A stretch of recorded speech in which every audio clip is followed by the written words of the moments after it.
ஒரு நடிகரின் மீது பாசம் இருப்பது அளப்பதற்கரியது, அதுல சந்தேகமே இல்லை. அவங்க சொன்னது நான் சரின்னு சொல்லலை. அப்படி ஓப்பனா அந்த பெண்கள் பேசியிருக்க கூடாதுங்கிறதான் என்னுடைய கருத்து. 1000 தங்கச்சி இருக்கிறோம், 1000 அக்கா இருக்கிறோம், பொண்டாட்டியா கூட இருந்துட்டு போறோமே. எங்க தளபதிக்கு நாங்க நிப்போம். யார் வேணா போட்டுட்டு போட்டு தலைப்பா. யார் இந்த பொன்ராஜ்? இவருக்கும் அரசியலுக்கு என்ன சம்பந்தம் அப்படின்னு நான் பேசுறேன். ஏப்பா, நீ அப்துல் கலாம் கிட்ட வேலை செஞ்சதுனால நீ என்ன அறிவுஜீவியா? அவர்கிட்ட இருக்கிற பொறுமை, நிதானம், பணிவு உங்ககிட்ட இருக்கா? அதாவது அவங்க எல்லாவற்றுக்கும் மேலாக இருங்கிற மாதிரி, எல்லாவற்றுக்கும் மேலாக, என் கணவனுக்கும் மேலாக, என் சகோதரனுக்கும் மேலாக அப்படின்னு விஜயை சொல்றாங்க. இல்ல, அது நான் ஒரு ஆர்வக்குள்ள இருந்தேன். அது ஒன்றும் அதாவது தப்பான அர்த்தத்தில் அவங்க பேசுறாங்கன்னு நினைக்கவே இல்லை. ஏன்னா அவங்க ரசிகர் கூட்டம் அப்படித்தான் இருப்பாங்க. அதாவது வேற அது இல்லையோ, என்னுடைய இது என்னன்னா, உங்களுடைய மகனுக்கும் மகளுக்கும் சங்கீதா தான் தாயார். அதுல மாறுபட்ட கருத்து இல்லையே விஜய். அப்போ நீங்க உங்க தொண்டர்கள்ட்ட தெளிவா சொல்லுங்க. அந்த மாதிரி அந்த இஸ்லாமியர்கள் மாதிரி, கிறிஸ்தவர்கள் மாதிரி அந்த பெண்கள் தன்னுடைய கட்சி தலைவனை, தன்னுடைய நேசத்துக்குரிய நடிகரை அப்படி சொல்றாங்க. விஜய் தன்னுடைய கட்சிக்காரங்களுக்காக இப்படி அவர் மேல நடவடிக்கை எடுங்கன்னு கமிஷன் ஆஃபீஸ்ல போய் கொடுத்ததும் நான் தப்புன்னு சொல்ல மாட்டேன். அதாவது டிஜிபிட்ட போய் கொடுத்துருக்காரு. இந்த அளவுக்கு அவர் வெளியே வந்திருக்காரு அப்படிங்கிறது சந்தோஷம். அதாவது எம்ஜிஆரை எப்படி பார்த்தாங்களோ, எப்படி அவர் சினிமாவில் எப்படி வாழ்ந்தாரோ, எப்படி கொடைவிழாளர் இருந்தோ, இன்னைக்கும் ரெட்டைகளுக்கு ஓட்டு போறவரும் அப்படிதான் அட்மைரர்.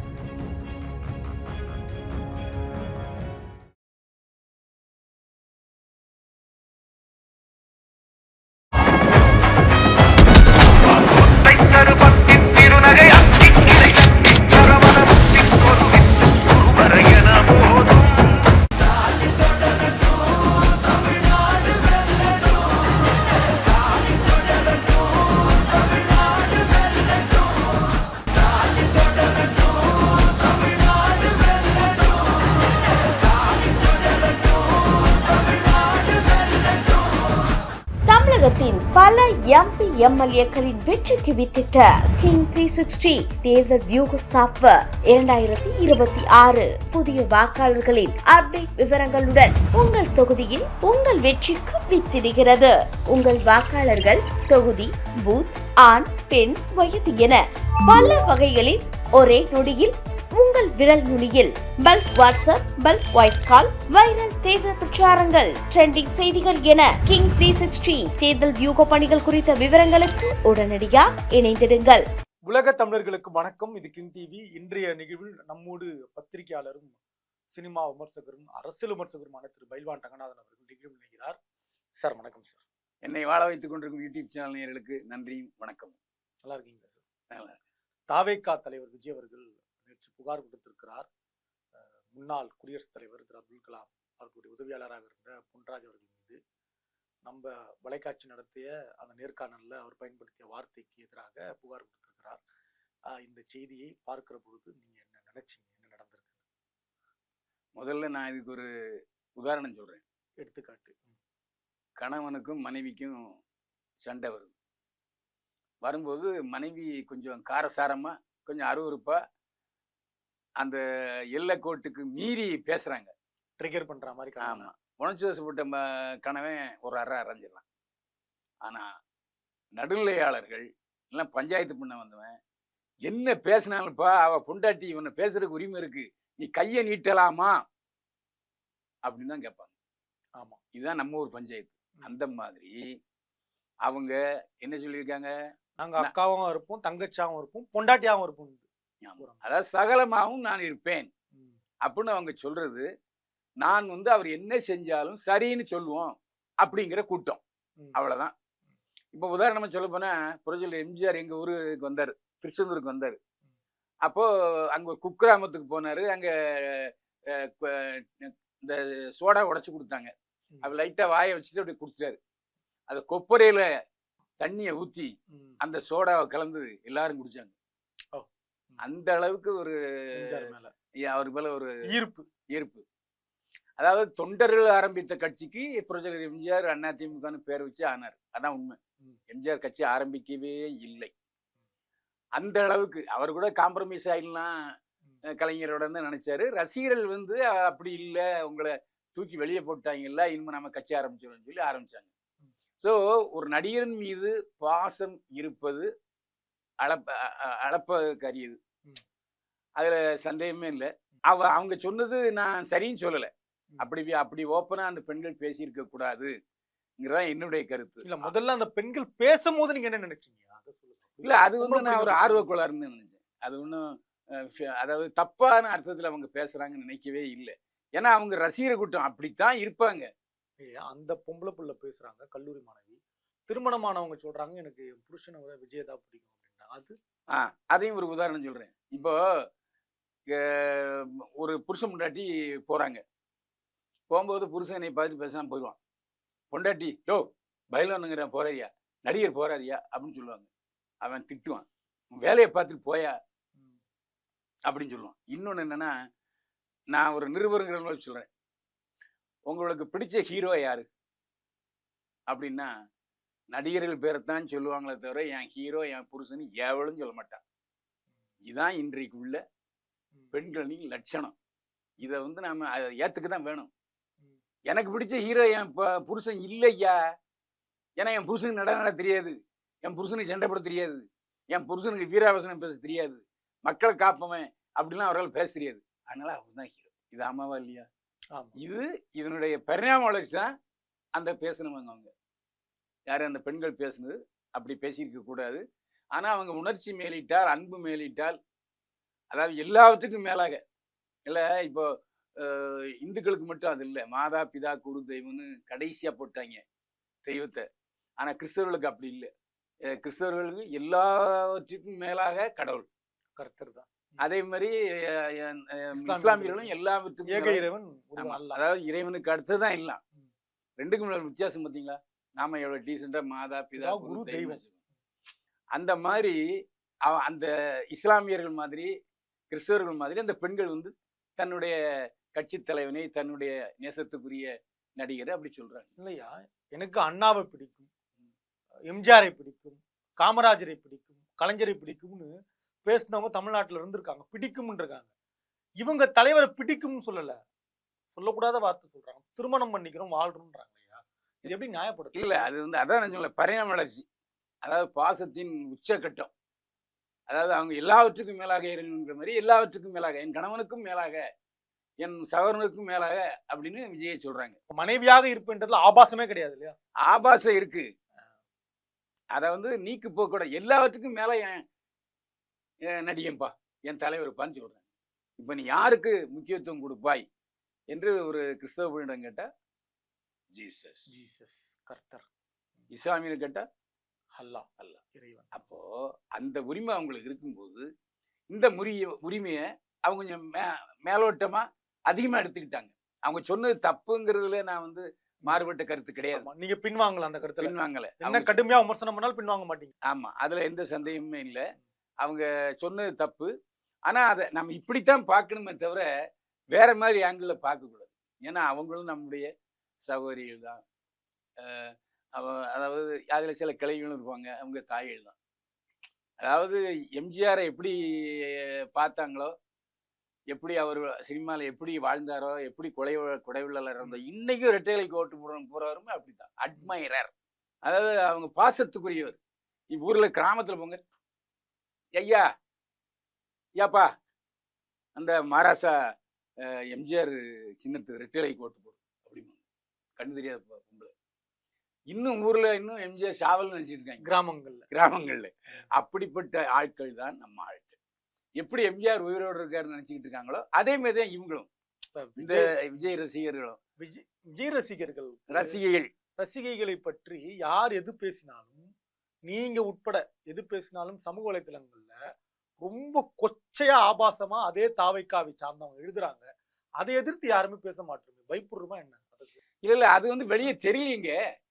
இப்போ விஜய் ரசிகர்கள் பேசுறது கொள்றதுலாம் வந்து அது பெரிய அளவுக்கு ரீச் ஆகல. ஆனா இந்த பெண்கள் வந்து பேசுனது சமூக வலைதளங்கள பெரிய ரீச் ஆயிடுச்சு. அதுதான் உண்மை. அதனால அந்த ரசிகர்கள் வந்து இப்போ பதிலுக்கு பதில் செய்கிறாங்க அப்படிங்கிறத நான் நியாயப்படுத்தலை. ஆனால் அது ரீச் ஆகலை.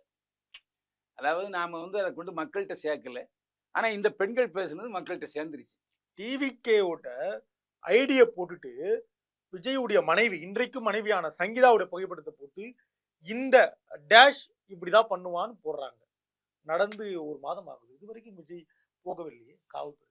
தன்னுடைய மனைவியா ஒருத்தன் டேஷ் போட்டு எழுதியிருக்கான், அதே டிவிக்கு ஐடி போட்டு.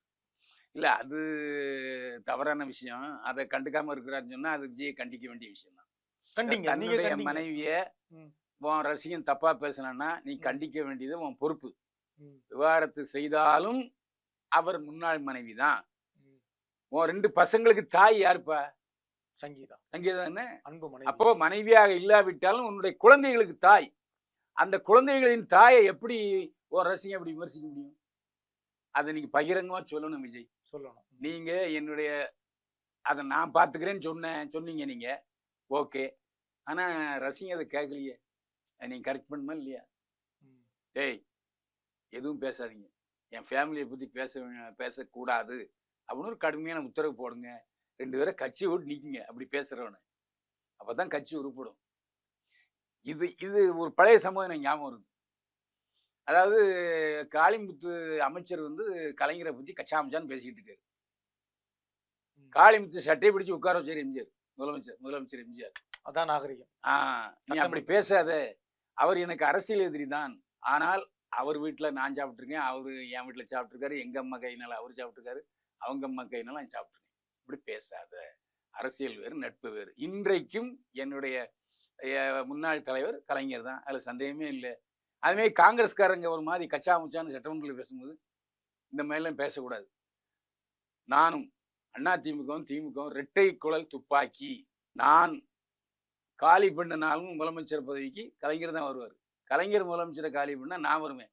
நீங்க 2 பேரும் இடையில புந்து இந்த குசும்பு வேலை பண்ணாதீங்கன்னு ஓப்பனா சொன்னார் எம்ஜிஆர். கலகை வேலை பண்ணக்கூடாது. ஆமா, அந்த மாதிரி நீங்க வந்து தெளிவா இருங்க. அதாவது விவாகரத்து ஆகுதோ இல்லையோ, என்னுடைய இது என்னன்னா, உங்களுடைய மகனுக்கும் மகளுக்கும் சங்கீதா தான் தாயார். அதுல மாறுபட்ட கருத்து இல்லையே விஜய். அப்போ நீங்க உங்க தொண்டர்கள்ட்ட தெளிவா சொல்லுங்க. இந்த விஷயம் பூதாகரமா வெடிச்ச பிறகு திரு பொன்ராஜ் அவர்கள் மீது உங்களுடைய பார்வையும், திரு விஜய் உடைய செயல்பாடு மீது உங்களுடைய பார்வையும் என்னன்றதை நீங்க நிறைவான கருத்தை சொல்லுங்க. அதாவது யார் இந்த பொன்ராஜ், இவருக்கும் அரசியலுக்கு என்ன சம்பந்தம் அப்படின்னு நான் பேசுறேன். ஏப்பா, நீ வந்து அப்துல் கலாம் கிட்ட வேலை செஞ்சதுனால நீ என்ன அறிவுஜீவியா? அவர்கிட்ட இருக்கிற பொறுமை, நிதானம், பணிவு உங்ககிட்ட இருக்கா? அவர் இப்படி ஒரு நாளும் பேசுனது இல்லையே. தன்னை ஒரு அரசியல் கட்சி குடியரசுத் தலைவர் வேட்பாளராக நிராகரிச்ச போதும் கூட அவர் பேசுனதே இல்லை. அவ்வளவு அடக்கமானவர். அவர்கிட்ட பயிற்சி பெற்ற நீ, அவ ஏதோ சொன்னான்ட்டு நீ பாட்டுக்கு சொல்லக்கூடாத வார்த்தையை சொல்லியிருக்கிய. அந்த வார்த்தை எப்பேற்பட்ட வார்த்தை? பேசலாமா? இல்ல, அந்த நோக்கம் கரெக்டாயானா? வார்த்தை தப்பு, ஆனா அவர் சொல்றாரு நோக்கமும் தப்பு தான். நான் எல்லா பெண்களையும் சொல்லல, அண்ணனாவும் இருப்ப மனைவியாவும் இருப்பன்ற லேடியை தான் நான் சொல்றேன். புருஷன் வேணா, எனக்கு வந்து விஜய் தான் வேணுன்ற லேடியை தான் நான் சொல்றேன். குப்பாள்றவன் 10 பொண்டாட்டி வச்சிருக்கான், எங்க அண்ணன் பொண்டாட்டி வச்சிருந்தா என்ன அப்படின்ற அந்த பெண்களை தான் நான் சொல்றேன்றதையும் அந்த வீடியோல தெளிவா சொல்றாரு. என்ன இருந்தாலும் அந்த பொண்ணுங்க இறங்கி பேசினாலும் இவர் இறங்கி பேசியிருக்க கூடாது. ஏன்னா இவர் பயின்ற பல்கலைக்கழகம் அப்துல் கலாம். ஓ, சரி சரி. அவர்கிட்ட பயிற்சி பெற்று இதுதானா? இப்படிதான் பேசணுமா? எவனா பேசினானா? அந்த பெண்கள் இத்தனை பேர் பேசியிருக்காங்க, நான் உள்பட விமர்சிச்சிருக்கேன். அப்படி பேசக்கூடாதுமா, தப்பு இது அப்படின்னு பேசியிருக்கேன். ஏதோ அவங்க தான் டங் ஸ்லிப்பில் உணர்ச்சி வசப்பட்டு பேசுனாங்கன்னு சொன்னா, இவரும் உணர்ச்சி வசப்பட்டு பேசினா 2 பேரும் சமமாயிருவாங்க. கூடாது இல்லையா? சரி, விஜயுடைய செயல்பாடு எப்படி பார்க்கலாம்? இவர் மேல மட்டும் கார்னர் பண்ணி விஜய் போனது எப்படி பார்க்கலாம்? இல்ல, அது என்னன்னா, தன்னுடைய கட்சிக்காரங்களை, தன் மீது அதீதமான பாசம் வைத்து உள்ளவங்களை இப்படி பேசுறாருன்னு அவர் உணர்ச்சி வசப்பட்டு, இன்னும் சொல்ல போனா அந்த பெண்கள் அவங்க அந்த கூட்டத்தில் அவங்க சொல்லியிருக்காங்க, இப்படி அவர் பேசியிருக்காரு, நீங்க கண்டனம் தெரிவிக்கணும் அப்படின்னோடனே அவரும் நேராக கமிஷன் ஆஃபீஸில் போய் கொடுத்துருக்காரு. அதுவும் தப்பு இல்லை. அதாவது விஜய் தன்னுடைய கட்சிக்காரங்களுக்காக இப்படி அவர் மேலே நடவடிக்கை எடுங்கன்னு கமிஷன் ஆஃபீஸில் போய் கொடுத்ததும் நான் தப்புன்னு சொல்ல மாட்டேன். அதாவது டிஜிபிகிட்ட போய் கொடுத்துருக்காரு. இந்த அளவுக்கு அவர் வெளியே வந்திருக்காரு அப்படிங்கிறது சந்தோஷம். இன்னும் என்ன சொல்ல போனா, விஜயே எதிர்க்கிற அளவுக்கு நீங்க பொன்ராஜ் பெரிய ஆள் ஆயிட்டாருங்கிறது அவருக்கு தான் கௌரவம். அம்மா, இடையில என்ன போட்டு அடிக்கிறாங்க அது? இல்ல அது வந்து எங்க நேயர்களே, உங்களுக்கு ஒரு அன்பான வேண்டுகோள். இதுல ஒருத்தர் கேள்வி கேட்கிறாருன்னா, கேள்வி கேட்கிறவரு மேல எந்த தப்பும் கிடையாது. இது வரைக்கும் கோர்ட்டு கேஸ்ன்னு ஆங்கர் மேல வந்ததே இல்லை. என் மேல கூட நிறைய கேஸ் வந்துச்சு, டிஸ்மிஸ் ஆயிடுச்சு, அது வேற விஷயம். ஆனா கேள்வி கேட்டவங்கள எந்த கேஸும் போடல. இதற்கு அப்பால் ஒரு நீதிபதி சொல்லியிருக்காரு, இனிமே இப்படி பண்ணீங்கன்னா, ட்விஸ்ட் பண்ணீங்கன்னா, டெம்ப்ட் பண்ணீங்கன்னா ஆங்கர் மேலையும் வழக்கு போடுவதற்கு நீதிமன்றம் தயாரா இருக்குங்கிற மட்டும் சொன்னார். அதனால அவரு பாவம், அவரு ஆர்வக்குளாறுல கேட்கணும், இது அந்த பெண்கள் மேல உள்ள அதீதமான கோபத்தில் அவர் கேட்டார் தவிர அவரு நல்லவர். அதாவது அவரு ஃபீல் பண்ணி என்கிட்ட சொன்னார், இந்த மாதிரி நேயர்கள், அதாவது விஜய் ரசிகர்கள், விஜய் கட்சிக்காரங்க, தேவக தொண்டர்கள் எல்லாரும் போனை திறந்தா கச்சா முச்சான்னு பேசுறாங்க அப்படின்னு. இனிமே விஜய் ரசிகர்கள் இதை நிறுத்திக்கிங்க, வேண்டாம். ஏன்னா கேள்வி கேட்பது அவர் உரிமை. ஏன்னா இதுல அவர் என்ன பாவம் பண்ணாரு? பதில் சொன்ன பொன்ராஜை நீங்க என்ன வேணாலும் விமர்சிங்க, அதுல தப்பே இல்லை. உங்க தலைவர் வந்து போய் காவல்துறை தலைவர்கிட்ட மனு கொடுத்துட்டாரு, அதோட பிரச்சனை ஓஞ்சுது. எதுக்கு போட்டு பாவம் வேலை செய்கிறவரை போய் திட்டிடுங்க? அப்படி திட்டாதீங்க, கையெடுத்து கும்பிட்டு கேட்டுக்கிறேன், இனிமேல் அப்படி பண்ணாதீங்க. அதாவது கருத்து சுதந்திரம் எல்லாருக்கும் உண்டு. இப்போ உங்க கூட்டத்திலே, உங்க தேவையற்ற தொண்டர்கள் கூட்டத்தில் எவ்வளவு தூரம், இப்போ அவரே சொன்னாரு, மனைவிய சங்கீதாவை கூட நீங்க விமர்சிச்சுக்கிங்க, அது தப்பு இல்லை. அது இனிமே தயவு செஞ்சு விஜய் சொல்றாரோ இல்லையோ, நான் சொல்றேன், உங்க சகோதரன் சொல்றேன், மூத்தவன் சொல்றேன், அந்த அடிப்படையில் ஒருவருடைய மனைவியை நீங்க திட்டாதீங்க. ஏன்னா மனைவி என்ற உறவு விட்டு போனாலும் தாய் என்ற உறவு இன்னும் இருக்கு. அந்த 2 பசங்களுக்கு தாய் அவர் தான். என்னதான் ஜேசன் சஞ்சய் இன்னும் சொன்னாலும் விஜயோட பையன் தானே, யாராவது மறுக்க முடியுமா? அதனால தயவு செய்து விஜய் விவாகரத்து கொடுக்குறாரோ கொடுக்கலையோ அதை 2ஆம் பட்சம். முதல் பட்சமா நீங்க விஜய் மனைவிக்கு, அதாவது சங்கீதா விஜய்க்கு உரிய மரியாதையை கொடுங்க. அதான் உங்க கட்சிக்கு பெருமை. நன்றிங்க. மீண்டும் சந்திப்போம். வாழ்க வளமுடன்.